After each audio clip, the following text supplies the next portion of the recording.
Ah, Reddit. You either love it, hate it, or find it to be a hive of scum and villainy. One thing's for sure, though. It's one of the most popular websites on the entire internet, and it's one that most of us probably visit every day. Reddit's done a lot of good since its inception. Many people have gained invaluable information from its various communities, and even friends. When used for good, it's honestly a pretty great thing to have at your disposal. However, much like anywhere else, there is a darker side. Join me today while I go over 10 of the most eerie, heart-wrenching, disturbing, strange, and sometimes downright repulsive Reddit posts and users. I present to you the Reddit Abyss.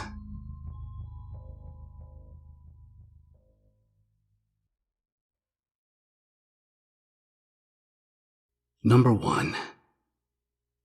The Love Spell.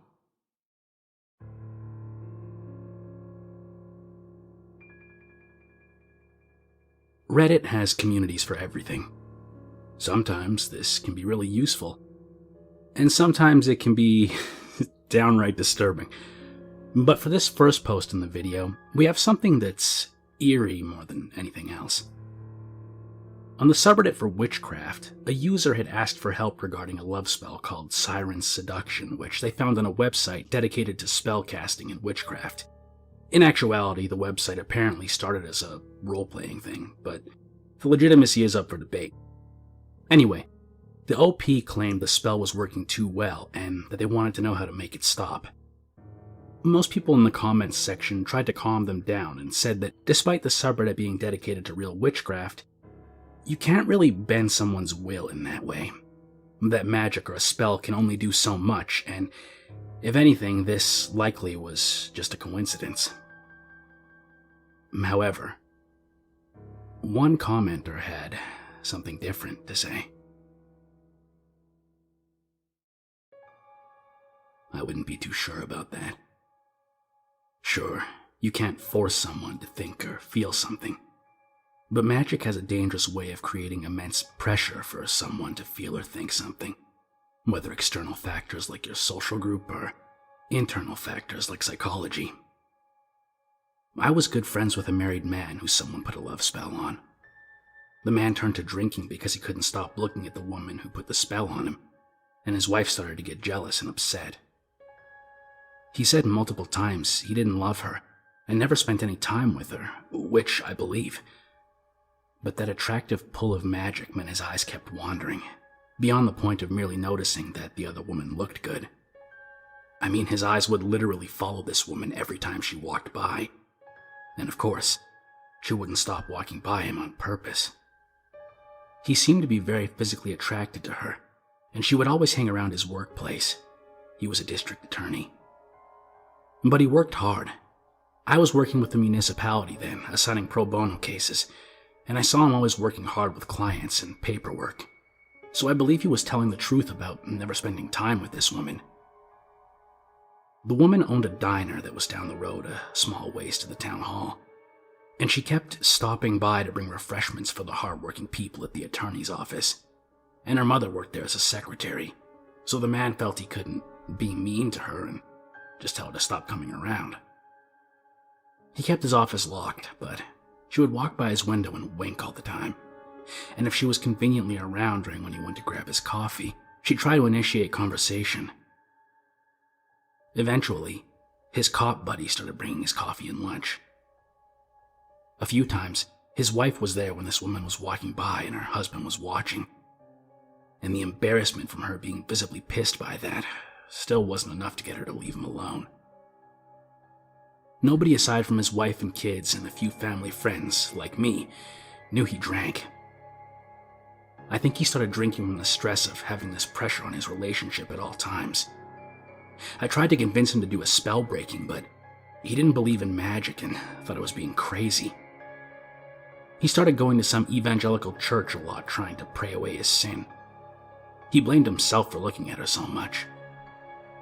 Normally, I would respect that kind of self-responsibility, but the thing is, this woman bragged to me that she had bought a super expensive hoodoo spell to put on him, and that it was just a matter of time before he left his wife for her. She was batshit crazy. Everybody else in the office hated her, except for her mother. I ended up leaving because I couldn't stand it anymore.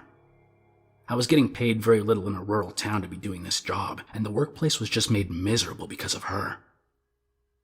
I only ended up staying there 2 years.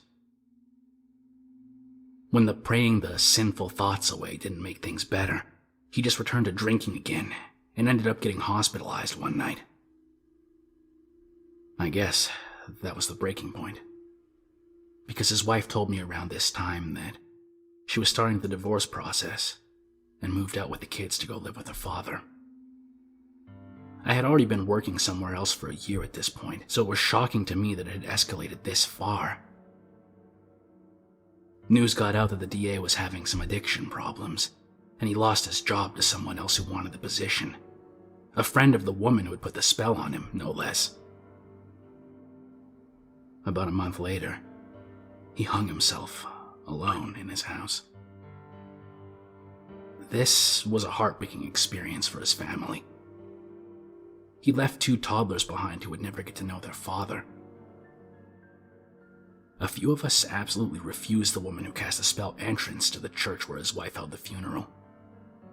She started screaming about it outside the church, which, as you can imagine, was just further upsetting to his wife. So we called the cops, and they had to escort her home. It was around this time, this incident and a few other serious ones convinced me of a few things. 1. Love spells can be extremely dangerous, and should only be used for people who are already together and mutually want to reignite the flame or maintain fidelity. And maybe a weak love or attraction spell to be generally attractive when you're going on a first date or asking your crush out or something. 2. It's perfectly okay to curse people who cross a serious line and endanger people's lives and well-beings. And 3. It's okay to break a curse or spell without someone's permission if it can save their life. So I placed a curse on the woman who cast the spell that she would go out of business, lose her house, and be forced to move far away. She and her parents ended up moving to Florida for whatever reason, and she had become bankrupt. This was about 6 years ago, and I still haven't had any negative consequences from issuing some tragically belated justice on this situation. I just wish I had done something sooner. I had done a weak sauce hot feet spell to try to get her to leave sooner, and she'd been telling everyone about how she was considering moving after that, but she was still financially stable at the time, had a mortgage, and was way too obsessed with the man who she ultimately ended up killing indirectly. I should have cursed her well before that point, and forced her out much more strongly. Shortly after, the Reddit poster deleted their account. But hey, there's no such thing as a love spell, right?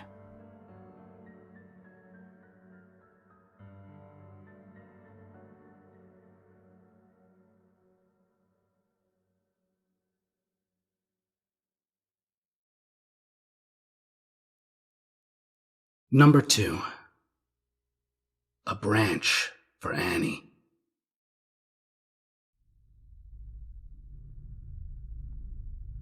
In a Reddit thread asking for the most disturbing Reddit posts they had ever seen, a now deleted user had this to say. Not specifically one post, but rather a whole account. There was a guy named Eric who met a girl he calls Annie on Reddit. Both of them chatted almost daily, it seems like, but only through posts and comments. Some of these comment chains were 20,000 replies long. They had their own inside jokes. One of them was that their posts were all called Eric and Annie's Branch. Eric fell in love with Annie, who at the time had a boyfriend. Later, Eric met a girl. I'm not sure if it was in a romantic way. And Annie, who loved him and was single again, couldn't handle it. She told him how amazing he was and that it's probably for the best for them to stop talking because it wouldn't work out in real life. So, Annie left. Eric was devastated. He missed her so much that he kept on making Eric and Annie's branch posts that had thousands of replies, but they were all from himself. He kept doing that for years, waiting and hoping she would come back. But she never did. Recently, he made a post called "The Last Branch Eric Can Make for Annie." And reading that gave me chills. It sounded ominous, like something bad was about to happen. I messaged him and asked if he was all right. He never replied. That's where the story ended for many years. But this entry has a happy ending, however. Because after a long time of being assumed dead, Eric finally came back.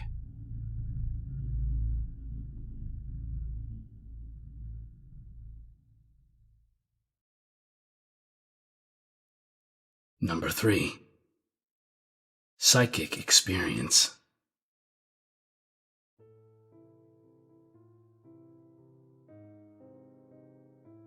On an Ask Reddit post asking for users to post what they felt was proof that psychic abilities were real, there was a lot of arguing in the comments about the validity of it. But one user had this to say: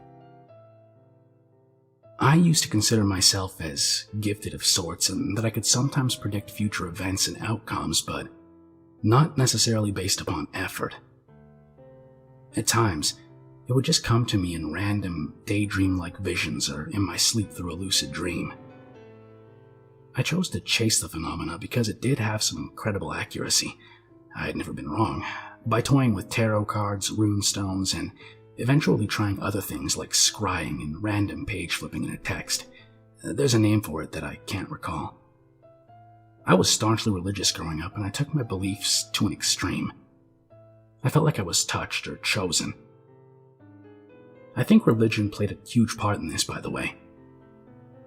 I never openly practiced for profit, but I did take no shame in hiding it. I would frequently share my thoughts and feelings with close friends and even strangers because I felt like it was my duty to do so. Speeding up the story and skipping a huge meat of other details I can answer later if interested parties inquire, one of my last predictions ended with an ex. We were in a long-distance, long-term relationship, and we had to travel back and forth to be with each other. We would commonly have these deep, insightful discussions about life and all that jazz with each other. One evening in particular, I remember talking with her about the state of us. Being so far apart and unwilling to commit to marriage at the time, we discussed separation.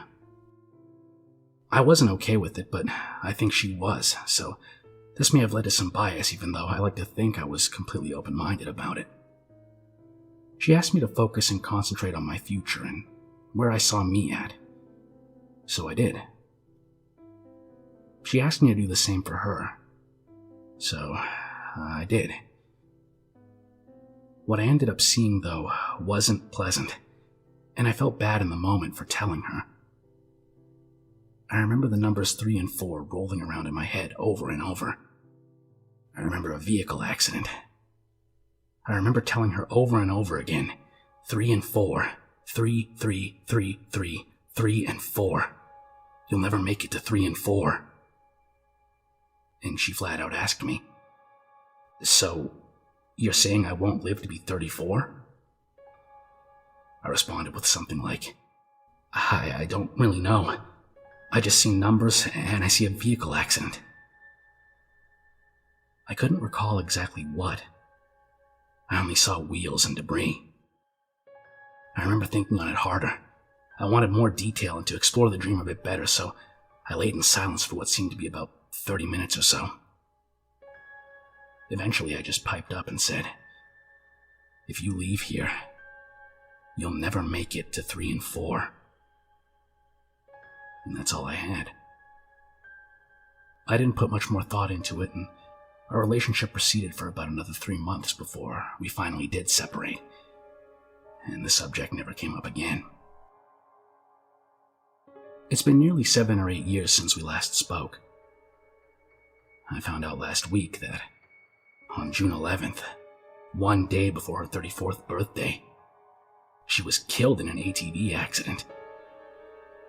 The user then posts a link to a news story which confirms what they said.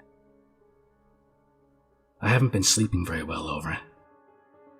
About the same time we split up, I put the whole religious and New Age bullshit behind me. I didn't want anything to do with it anymore because I felt like it was to blame for some of the things that went wrong in my life. I've since become an atheist, and I'm fairly more biased to err on the side of logic nowadays than intuition.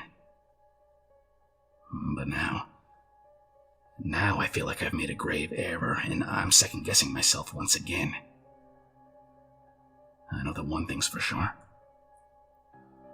I've never been able to change the outcome of anything I predicted. So, I'm trying to find some solace in that regard.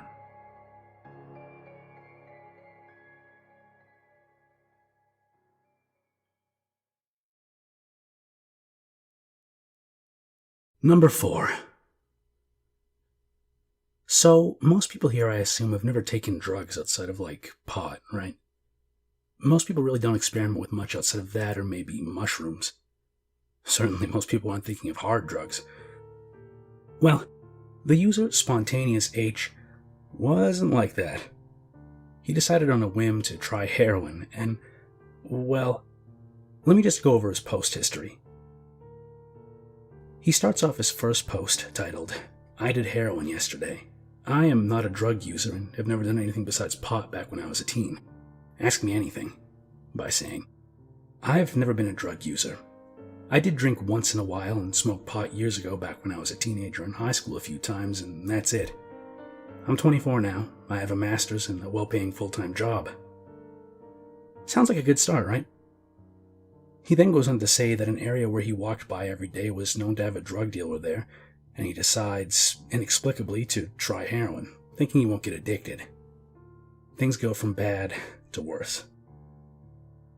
His second post is titled, "2 weeks ago I tried heroin once for fun and made an Ask Me Anything. I've been using since and shot up for the first time today." His next post is, "I am a patient in a psychiatric hospital. I was also technically dead last week. Ask me anything." His last post before getting clean was, "I am a heroin/opioid/multi-substance addict with bipolar disorder headed to rehab tomorrow because I didn't listen to Reddit. I overdosed 1 week ago and I'm in a psychiatric hospital. Ask me anything." Did I mention that this all took place within less than a year? In less than a year, this man went from having his life in order to using heroin and overdosing and being technically dead. Thankfully, he was able to be revived, but the fact that something can so quickly take over a person's entire life is scary to say the least. Imagine it was someone you knew. One day they're doing well, and the next day they're spiraling out of control. It's a dark thought. Spontaneous H was able to fully recover, though, as his next post, which was made about 4 years later, detailed how he was able to get off of drugs and turn his life around. In fact, he sometimes comments on YouTube and is apparently doing well for himself now.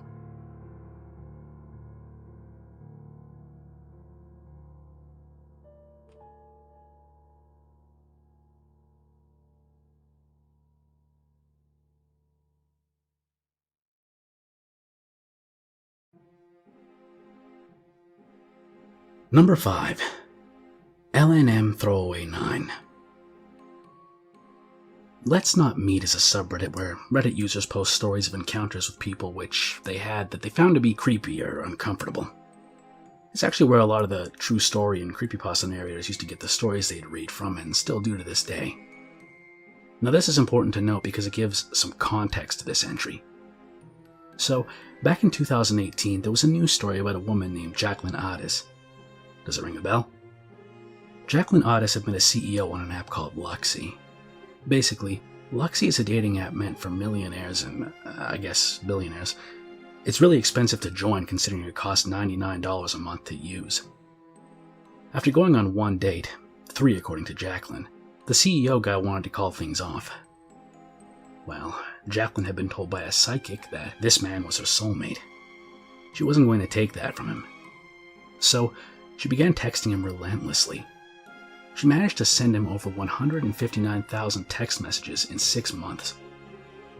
The messages quickly turned violent, with her saying things like she wanted to make sushi out of his kidneys, wanted to wear his fascia, which was often misunderstood as a misspelling of face, but is actually defined as a thin casing of connective tissue that surrounds and holds every organ, blood vessel, bone, nerve fiber, and muscle in place.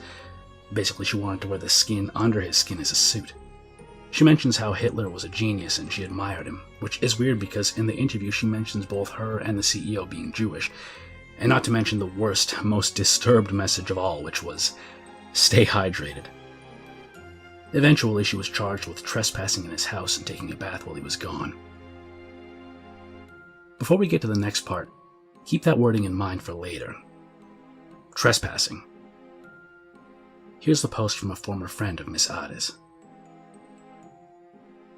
I have reached out to the mods with evidence to verify this story.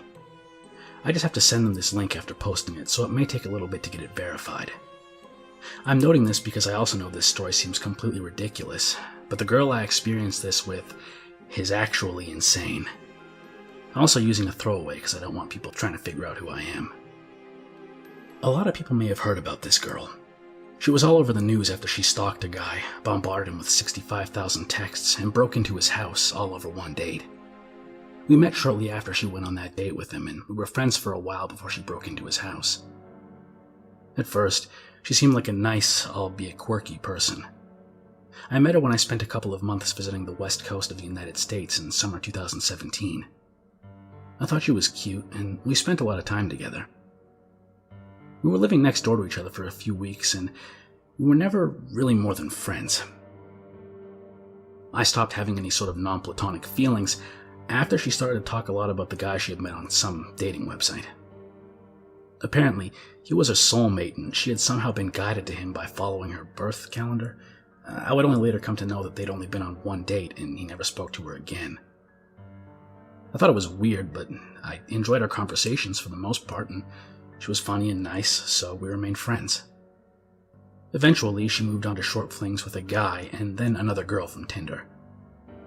All the while still talking to me about this guy that she was going to marry, saying that she liked how jealous he got when she would tell him about hooking up with other people.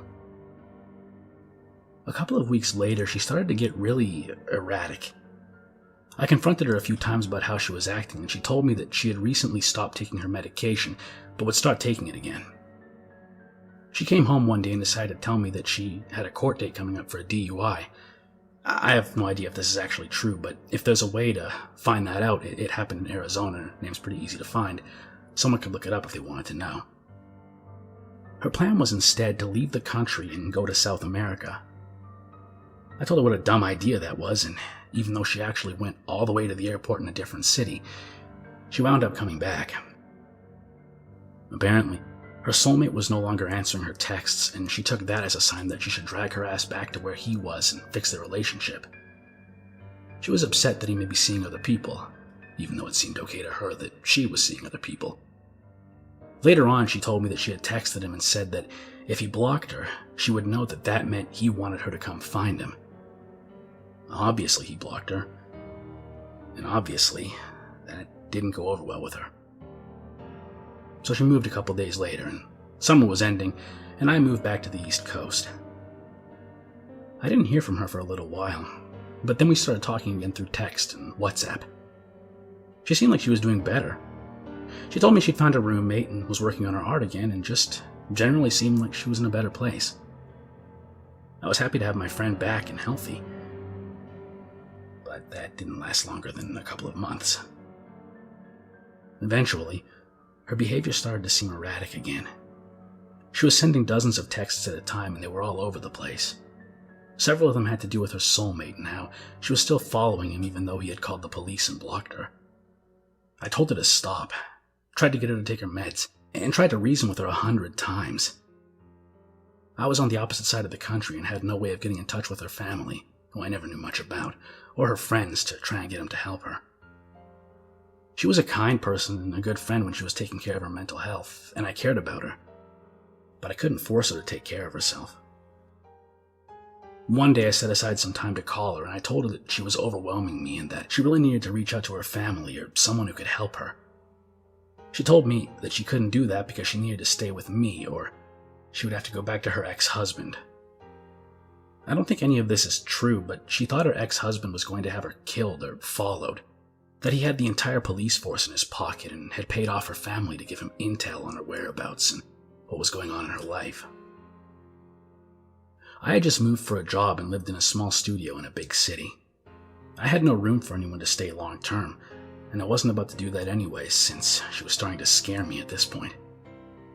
She asked me if I still was living at my address, which really freaked me out because I had never given her my address or put it anywhere online, and she wouldn't tell me how she got it. I asked her to leave me alone and told her we couldn't be friends anymore unless she took some steps to get better. She obviously didn't take this well. Though I hated my tiny, cramped apartment, the reason I was drawn to it was because it had great security. It was actually on the upper floors of a hotel, although the hotel rooms were much nicer than the residence, and nobody was allowed through the residence elevators unless the resident had given their name to security ahead of time, and the guest had to show ID. After what happened next, I loved my cramped little apartment, because the staff kept me safe. It had been over a week since I had talked to her because I blocked her number and blocked her on WhatsApp. She tried texting me from 4 different phone numbers, using text-free and apps like that, but I just blocked them all and never responded. I was walking home from work one day and I was sure that I saw her across the street from my building. But it was storming out and I didn't get a good view. I rushed upstairs and calmed myself down in my apartment. Maybe I was just being paranoid. It's a big city. Lots of people have brown hair and glasses. I was just worried about her. But then, the phone rang. The desk was calling to see if I had forgotten to let them know I had a visitor. My heart sank. I asked them who was waiting. They said they tried asking for her name or ID, but she just walked out. And I knew it was her from the way they described her. I texted a mutual friend from over the summer. I wasn't really close with him, so we hadn't stayed in touch. But he told me she had lost it, and that he had blocked her too. Apparently she had gone back on the dating site she met her soulmate on, and found someone who looked just like him in my city. She was convinced it was him, and had come to find him. This was a very touristy city, but there was just no way this guy had coincidentally come out here. I was sure she'd gone bonkers, and I knew she was well aware of where that guy actually lived. I took a page out of her book and used a text-free number to text her that she should leave me alone, and I would call the cops if she ever came near me or my building again. In retrospect, I shouldn't have contacted her at all, but I was emotional and not using my better judgment. She said she just wanted to know if I could help her find something. Texted back really fucking fast too, and didn't even try to hide it. Then, I deleted the text-free app so she couldn't reach me again. I live in a very crowded area and I knew she couldn't get into my building, but I was still scared whenever I had to take public transit alone at night or was walking through less crowded areas to get home. I had a friend who used to work for the police, but not in this city or at the time this all happened, and she would drive me or walk me home from work whenever she could for a while. She told me I should go ahead and report it, even though they couldn't really do anything about it since she hadn't hurt me and nothing really happened. But I was embarrassed, and again I didn't use my better judgment. I felt like it was my fault for engaging with her for so long. I knew she was mentally unstable and I would still try to be her friend and help her. Maybe I gave her the wrong idea that I could do more for her. I ended up moving to a new city for another job after that and didn't hear from her again. I later found out the reason why was that a couple of months later she had once again gone back to Arizona and had been arrested for breaking into her soulmate's house and using his bathtub. They found a large knife in her car. I didn't want to go into too much detail about her stalking of that guy and what she said about him in her texts because I wanted to try and focus more on my personal experience with her instead of his. but I could answer some questions in the comments if anyone has any. After Jacqueline Otis was arrested, she was allowed to give a bizarre interview to the media where she talks about the number 33, the Dead Sea, the birth chart of Jesus, how 33 equals love, and basically, for some reason, she was allowed to rant at the reporters while they pretended to take her serious. When reporters asked her about the violent nature of some of the texts, she would just respond that she didn't want to talk about it, and told one reporter that the reason was she didn't like her energy. She mentions that she's happy to be in jail because if that's what a CEO guy thought she should be, then that was where she should be. It's actually messed up that the interview was allowed to happen at all when she was obviously not in a good mental state.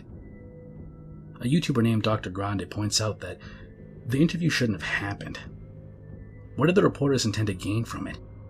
It was obvious that what she was saying wasn't making sense.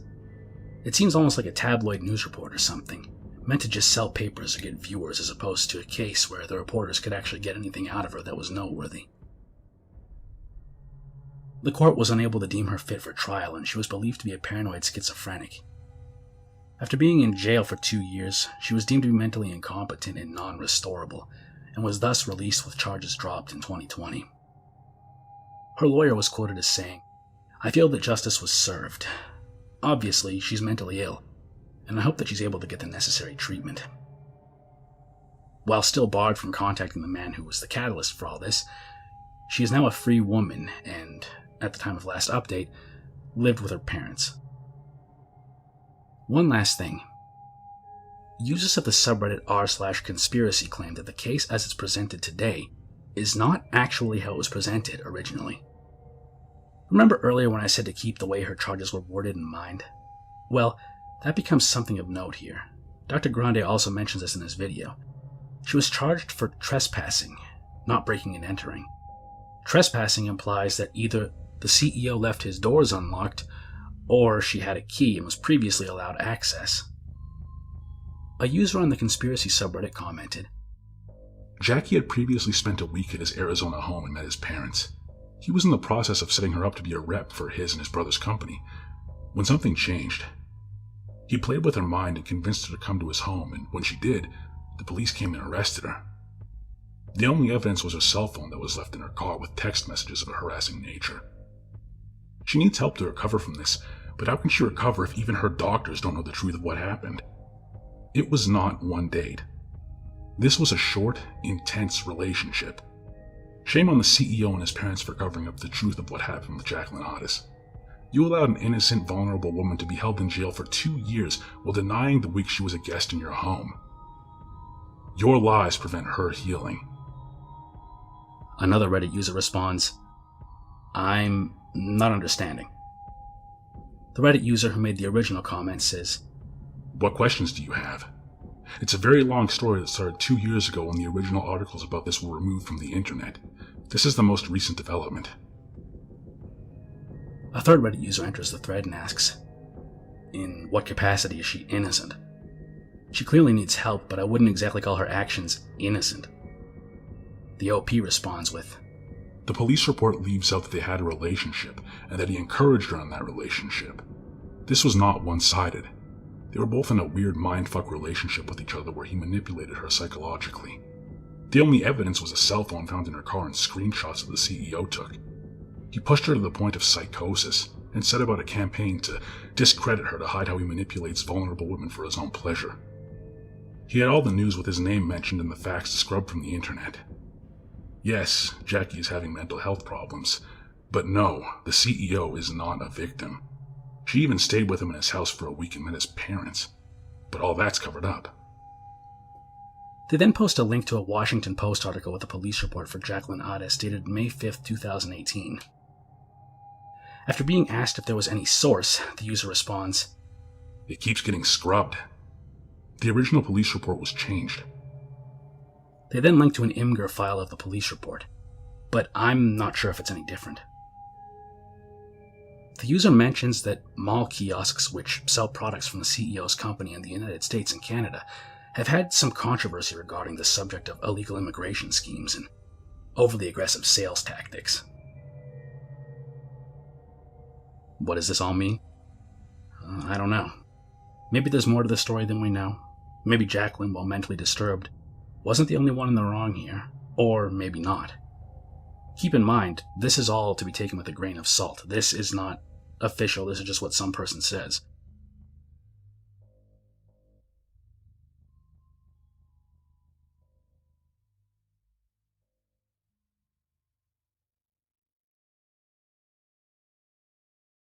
Number 6.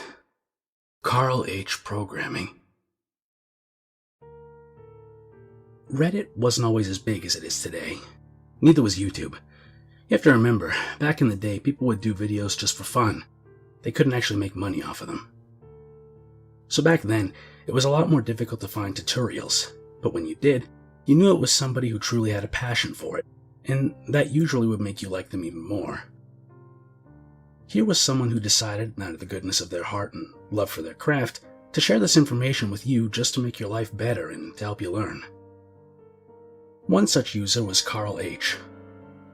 He had accounts on both YouTube and Reddit. He even had his own subreddit, and was given a Redditor of the Day award in 2012. He made many videos teaching people programming that can still be viewed to this day on YouTube. He gained 34,000 subscribers, which was pretty good for the time, and even now not an easy feat. During his AMA session for winning Redditor of the Day, he mentioned that he loved spending time with his family. He prevented someone from taking their own life, and he ran his own successful blog called ComputerScienceForEveryone.com. So you might imagine that he had a very dedicated following who was always excited for the next upload or post from Carl H.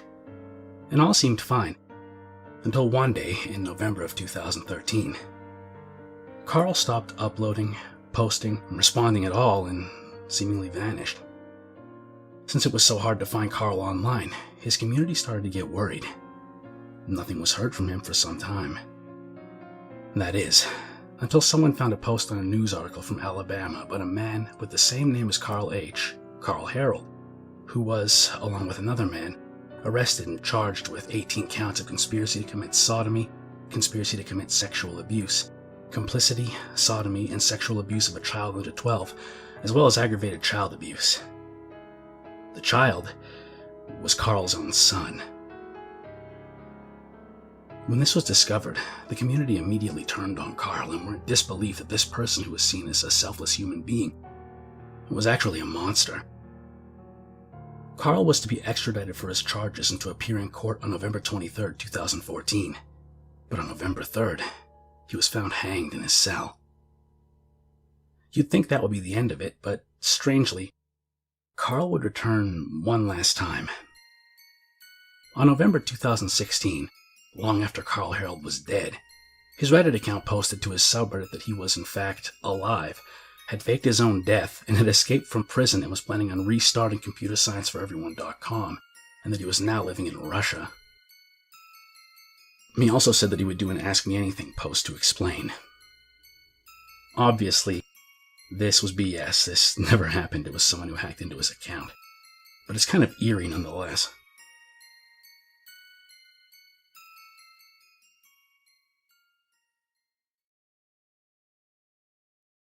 Number 7. Red as Blue 101. If you had committed a murder and were a wanted man, what would you do? Would you immediately get on the next plane to Mexico? Would you lay low and evade capture as long as you could? Well, Red as Blue 101, better known as Agur Hassan, was someone who found himself in that very situation. It's unclear what, but something happened between Hassan and his girlfriend, Melinda Vasile, in Kitchener, Ontario, on April 28, 2017. Something which resulted in her being stabbed to death, and him fleeing the country to the United States before being captured by police and returned to Canada. He left in a hurry. Just hours after the police were called and the body was found, he was already gone. He made a post on the subreddit Canada News with the title, "Wanted for Kitchener Murder, My Side." The text is as follows. I understand the early judgments made by society. Distancing myself makes it seem like I'm trying to escape a crime. I'm not. I'm only trying to give myself some space and fully take in what has happened before I turn myself in. The fact is, no one is more destroyed than I am. She was more than a girlfriend, a soon-to-be fiancée. She was my everything. What happened that night was nothing but tragic. Looking back, we've been in a relationship for 1 year and 3 months. This was the first serious long-term relationship for the both of us, so everything we did was a new experience. We traveled the world, our families met, had fights and made up, talked seriously about marriage and kids. The whole deal. I would never physically hurt her in any way. She would occasionally hit or slap me when I said something stupid, but I'd laugh it off. She met all my friends and family. Wherever I went, she was there. She would come to my house from Kitchener every week, about an hour, starting Fridays, and would stay for 3 to 4 days. We were incredibly used to each other. The last month of our relationship, I started asking her to give me some space so I can work on my job. She started coming less and less, like I asked. During March, her friend Anna got pregnant. Melinda and Anna then moved in together because Anna has a big family and wanted privacy in case she keeps the baby. I never met any of Melinda's friends at this stage, 1.2 years in. She told me all her friends only use her. That part was incredibly clear to me. They would only contact her if they needed their hair done or had boyfriend problems, including Anna. 1.3 months in, April, Melinda and I got into an argument via text and our relationship ended. I went to her apartment that day to try and talk. Every time I tried breaking up with her, she would call my mom or drive down to my house, so this time I figured I'd do the same. Upon arrival, I was confronted by Anna's brother and her boyfriend. A physical altercation took place and the police were involved. At this stage, I know if we were to patch things up, it would be rough. We didn't see each other for a few weeks. Later on in April, Melinda and I started texting each other again. We agreed to see each other and talk, April 29. She was originally supposed to drive down to my house but felt sick, so I told her I would come and she agreed. Melinda told me Anna and her boyfriend were present, and the incident from before might make things awkward. I didn't mind. Upon arrival, it was just Melinda. She said Anna went to drop Christina off at a club. Christina's Melinda's sister. She invited me to her room right away. We cuddled and talked. We never spent so much time away from each other. We just cuddled, kissed, and talked about everything. A while later, Anna came back with another friend. She asked Melinda if everything was okay, and Melinda said yes. Anna will attest to this if she is honest. We continued to talk and finally decided it was worth it to try one more time. However, Melinda didn't want anyone to know, especially her family. She said after the police were involved and the physical altercation with Anna's brother and boyfriend happened, things wouldn't be right if they knew right away. I agreed we could keep it on the down low until things cooled down. We continued to talk. Anna and her other friend left the house to grab food. We both let everything out and our relationship was back on track. As I'm getting ready to leave, she asked me if I'd done anything with any other girls while we were on break or anytime we were on break, and I told her we needed to be honest and I said yes and told her about it. She started freaking out, wouldn't say a word and just kept slapping me with tears in her eyes. Slaps turned to hits. I told her I was sorry, but if she didn't stop, I'd do something back. She didn't stop. Then I stupidly pushed her, harder than I expected. She fell against the sink. This was the first time I ever did something physically violent towards her. I told her I was sorry. She said, "Leave. Leave now." I began saying sorry even more and asked if I could get a hug. She was still crying. I go up to her and try to give her a hug. Almost out of nowhere, she grabs a knife by the sink. Initially, I thought she was going to try and hold it to try and tell me to leave. She doesn't. She comes at me with full force, aiming towards my face. I tell her to stop. She doesn't. I tried grabbing the knife but ended up cutting my hands. After a few cuts, I lost it. I freaked out. I was scared and in a state of shock. Never in 100 years did I think she would use a knife against me. Out of shock and fear, I grabbed one. I hit her with it, almost blindly, a few times. I didn't know what happened. I was confused, shocked, and scared. I had no intentions of that happening. When I left, I honestly thought she just passed out. And then I looked at the blood and started freaking out and just ran. I didn't know for sure she had died till the next day. I honestly had no intentions of ever doing that to her. I was protecting myself. She was with me the most. We were each other's best friends. She would tell me everything, her deepest secrets that not even her friends or family knows. The amount of regret and sadness is beyond words. Everyone else is just reading or talking about it. I lived it. I was there. I did it. Every waking second I relive that moment. At this stage, life is really not worth it for me. Although it was out of shock and protection, I should have just accepted getting hit. Maybe I would have lived, maybe not, but anything's better than living with this. I'm reading the news and they're claiming it was targeted or an act of terrorism. Why would I buy her roses that night if I was planning on killing her? I didn't even go home that night. I always have a passport in the car, and I decided to just get away for a few days before turning myself in or killing myself.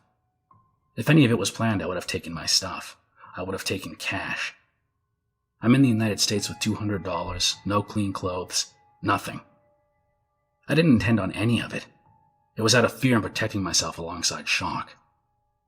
I'm sorry to everyone, especially Melinda's family. I know it won't be accepted, but I know I didn't mean anything bad to happen that night when I went there. Rest in peace, my beautiful. I hope you forgive me in the afterlife. Agur Hassan is currently awaiting trial. What do you think?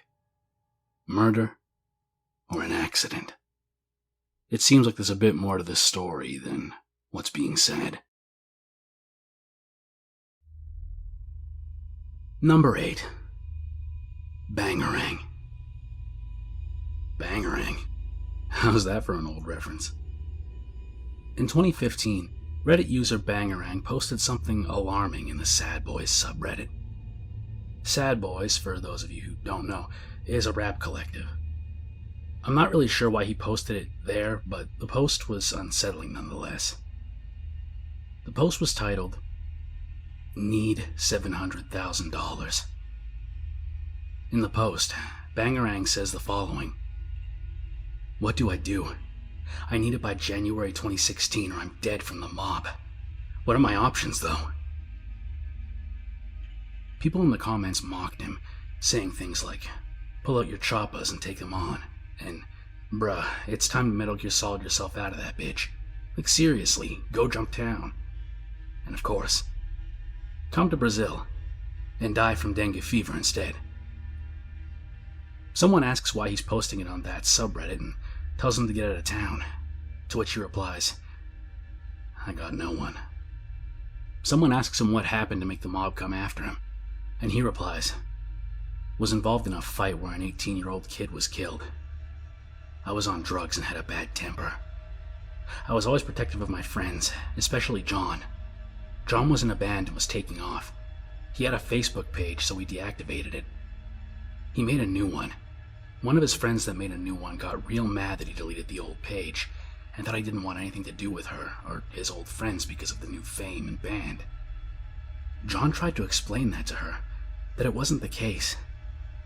I peered over John's shoulder, read their texts, and got heated. I started trash-talking the girl.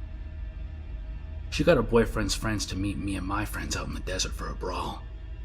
One of my guys there was with the gang member guy's group and pulled out a gun to shoot me and my friends.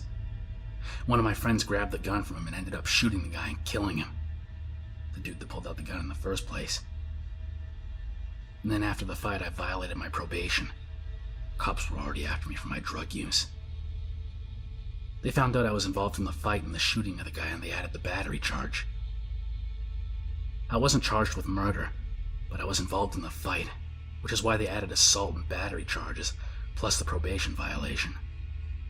But I continued with drug use and violated my probation by leaving the state. Now I'm sobered up. I just turned 23, and I'm in a real bad place with some people from the past. He then says, "I think they'll get to me, before I can make any moves. Along with this picture. And shortly after, stops responding. He hasn't been heard from in 7 years.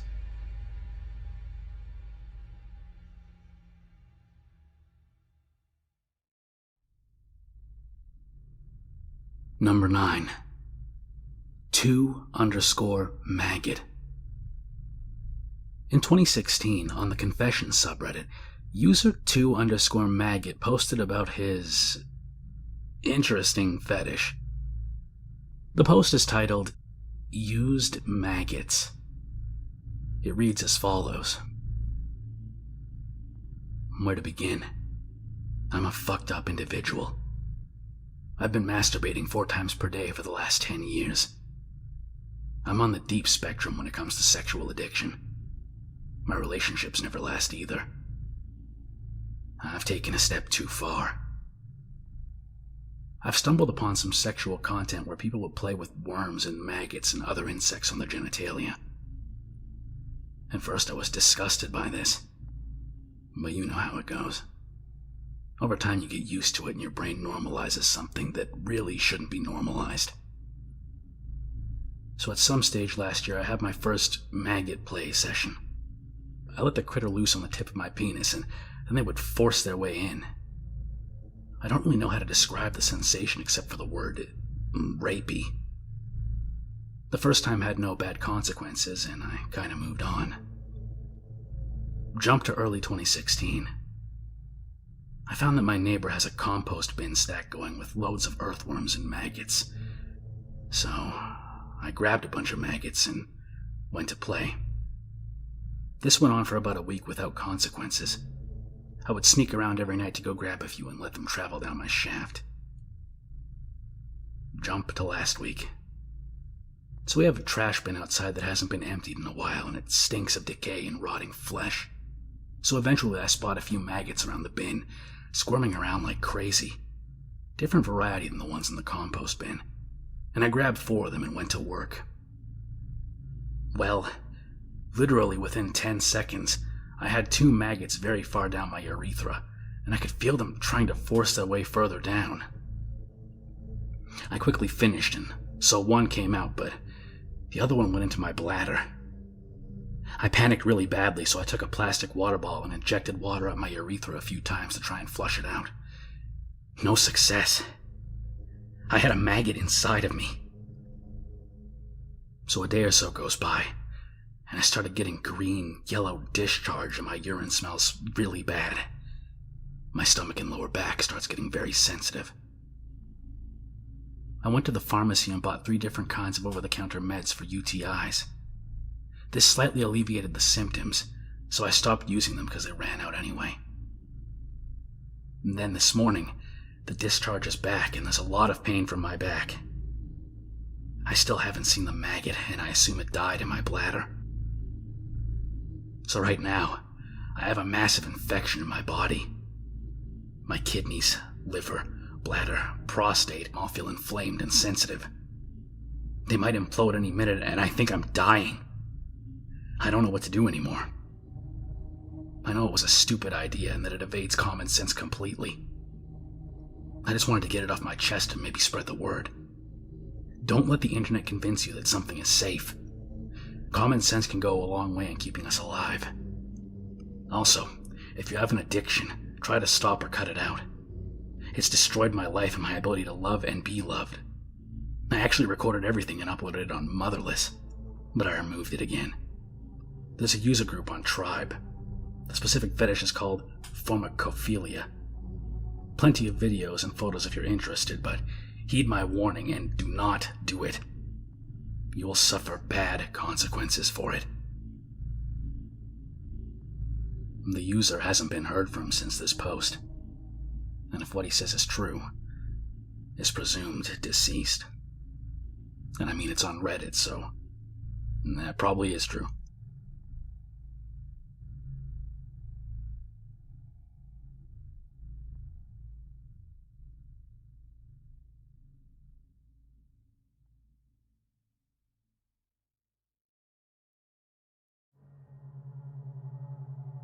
Number 10. Worthless 319. If you thought that last one was disturbing, wait until you hear this. By now, a lot of people are aware of the user Worthless 319. But if you aren't, Worthless 319 was a person who felt he had a specific purpose in life. He felt that he needed to be a sacrifice. In his first post on the subreddit titled Awakened, called Fear of Suffering / Bringing an Awareness into Suffering, he says, "The innate truths behind the universe have been revealed to me. I have severely self-mutilated to near death in the past, and I was awful at dealing with the pain. I couldn't remotely bring a non-judgmental awareness into it. Sitting on the edge of eternity, I see pure suffering, as awful as it gets once my life is over. It is my path to enlightenment, no different from Christ's, but I'm scared. I can't function anymore. I'm so afraid of what comes after for me." Saying me is an odd thing, though. Mere suffering exists. No sufferer is found. The deeds are, but no doer of the deeds is there. Nibbana is, but not the man that enters it. The path is, but no traveler on it is seen. I've read Be Here Now about 25 times front to back. Near the end it depicts Christ, and it says, "This trip requires total suffering, but it's gotta be suffering that is no suffering." It also says, "You've gotta go the whole suffering trip, but you can't be the guy who is suffering." I understand this means the physical body and ego will die, but how can one manage to suffer without suffering? I'm so caught up on this, I can't step over the line into the infinite. In his next post, titled, "What Makes Suffering a Spiritual Teacher?" he says, "What is the characteristic that yields the effect of knowledge and liberation from the cause of suffering?" I've come to like the idea that pain is God's megaphone. The magnitude of potential suffering is far greater than that of pleasure. What makes it a teacher? And what knowledge is gained from it? Someone in the comments tells him that he must first distinguish pain from suffering, to which Worthless 319 responds, "How does physical pain fall into all of this and its relation to suffering? Is suffering through physical pain still voluntary, self-inflicted?" The other user elaborates a bit more on his stance to Worthless 319's question, and also asks why he's curious about this. To which Worthless 319 responds, "The universe is crucifying me. I have removed my penis and both testicles, but roughly 1 inch of penis base remains. My intuition, God, higher self, primal instinct, etc., tells me to remove it. The first time I used a gun. Now I must use a knife, and it's going to be exceedingly difficult and painful compared to a few trigger pulls." The other user then says, "Are you sure it's your intuition telling you this, my friend? I would seek advice from a medical professional before going any further." Worthless 319 replies, "I am in the midst of a universal truth no medical professional would understand. I've experienced 3 hospital visits for mutilation, and totaled to 3+ months locked in psychiatric facilities being fed medication." Down further in the thread he says, "I've self-mutilated to near death 3 times, yielding 3 surgeries for the self-mutilation. I've been in psychiatric wards involuntarily for over 3 months worth of time over 5 separate stays. Every time I've never felt my core being present. It was all too real and I get lost in the web of my ego." This obviously worried the users and they tried to get him to seek help. His next post is titled, "How to Proceed When You Only Seem to Fail." It reads as follows. "Greetings. I am in the most intense part of the awakening process that is possible. First, I circumcised myself, ended up in the ER. Next, I shot my penis 4 times with a revolver and consumed it after cooking it slightly on a frying pan. I called an ambulance on myself after freaking out and ended up at the ER. During that process, I blew apart my left testicle, and they removed it since it was beyond repair. Finally, after months of agonizing depression, I got the courage to sever my remaining testicle, ending up at the ER again. All I've done is follow God's will to crucify myself, but I always seem to fail. I cannot, for the love of God, make it past the obstacles given to me. Now God has come to me through my intuition, calling me to sever more of my genitals. When I look at what's left, it's about 1 centimeter worth of skin bulging out with an empty scrotum attached, and it's baffling that I'm supposed to sever more of it. At this point, I'm basically carving a hole into my body. Please. I'm in the darkest times of my life as Earth nears the end times war, and I have no idea what to do or where to turn. I'm so afraid of the pain and blood of doing this all over again, thinking once would be enough. Love and regards, Worthless 319. Edit. If there are any doubts, I can send pictures freely. Some people might be thinking this was a LARP or OP joking around. But no. He really did do the things he described to himself. And posted pictures of it.